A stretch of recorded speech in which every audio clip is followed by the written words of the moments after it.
Good afternoon, Solomon. Who is God for you? Well, for me, God is simply a father. A father who gave me life. A father who saves me from evil. A father who feeds me. A father who really cares for me. A father who continues loving me in spite of my shortcomings. A father who never abandons me. A father who I can call a father who helps me to go up when I'm down. And especially a father who is in heaven, but still I don't need to spend much money for a long distance trip. Because a simple prayer will do it.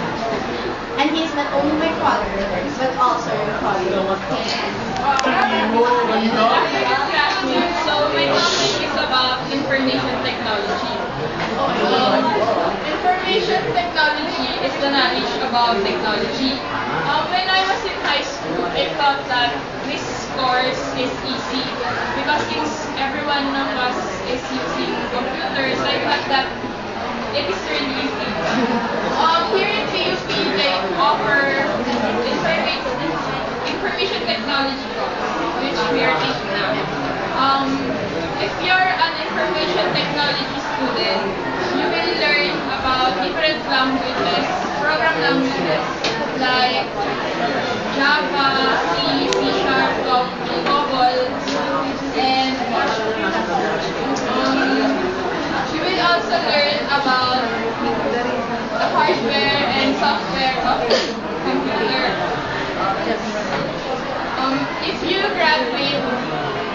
If you finish this course, you can have a job like web developer, system administrator, programmer, hardware technician, and system developer.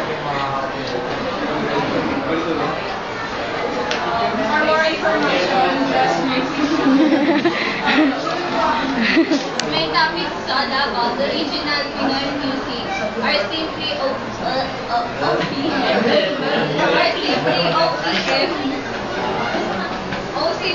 OPM music which are made by Filipino who had a great passion in the art of music. Before OPM, you can hear OPM music anywhere you go. Like you can hear the songs of Imelda Papi, Sergio Pwede, Ogerigatis, and so many more singers. But now, because of the globalization,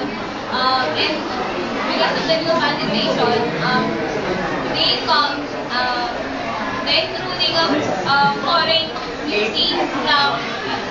foreign music like K-pop.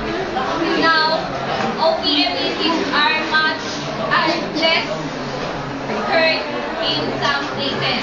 But I admire those radio stations who prefer to set the day of Sunday as a OPM day because they all play OPM sounds or music all the day long. Depende pa may pay. Di ba may pay? Pay. Pay. Fisting. My topic is about first love. Thank you. Definitely, I have no boyfriend since birth. That's a sad part. Girlfriend. I first fell in love when I was in my elementary days.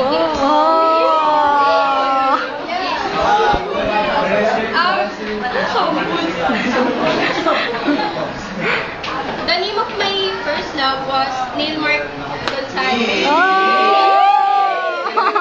Not new. We were seatmates when we were in grade 3. That's why I fell in love with him. Hindi na niya na-flirt later siya. He's so handsome and it's like, oh my god. Oh my god. When he's smiling at me.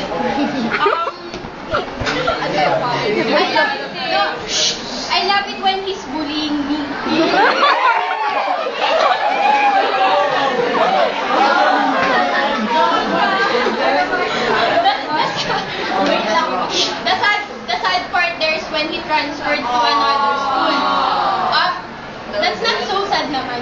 Yearly I can see him because every year we have town fiestas, so I can see him strolling around the town. And Good afternoon, classmates. Mami Bien. This topic is all about scientific calculator. Also known as cycles. We all know that calculators are robotic functions of calculators. But each kind of calculators is more useful because it's not just compute numbers, but it also compute functions. And these are the functions. Some functions here are sine, cosine, tangent, the fruit, and the y.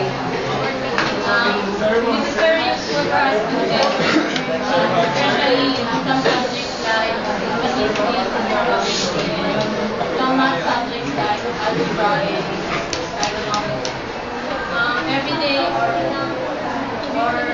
day, as I was sitting there, students always sometimes borrow scientific calculators for their statistics type of problems. Good year. The topic is about family. I have a simple quote about family.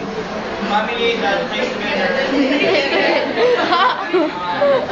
Okay, for me, family is I consider family as a permanent bond or permanent commitment among the members or within your family. In our family, we are 5 in our family, including myself, my father, my mother, my little sister, and Kamukha yung Francis ni Carla. the little sister is Gwapo. incoming college student, outgoing high school. My brother has stopped studying because of some sort of family problems like budget, financial problems. So he chose to have a job even though Not yet. that he It's not not yet yet finished finished. in his studies. He said to my mother that he chooses me as the one who will study and not my brother. That my brother will be the one who will have a job. Then that's it. Then for me, I could. Good morning, classmates. My report is all about. My topic is all about. Report. Eat and leave the time being upward. May I ask you, eat and leave the time being upward? Eat and leave the time being upward. Guys, Yes. my answer is no. According to the book of Yes. Undercover, it was said that being is the disobedience or the divine authority of God. In the law of God, Ana, said Ana, that Ana. Ano sagot we mo? should not die No. or being upward. So for me, Kasi di ba parang hindi ka kasala kung ano being upward, pero kung ano di ba yes.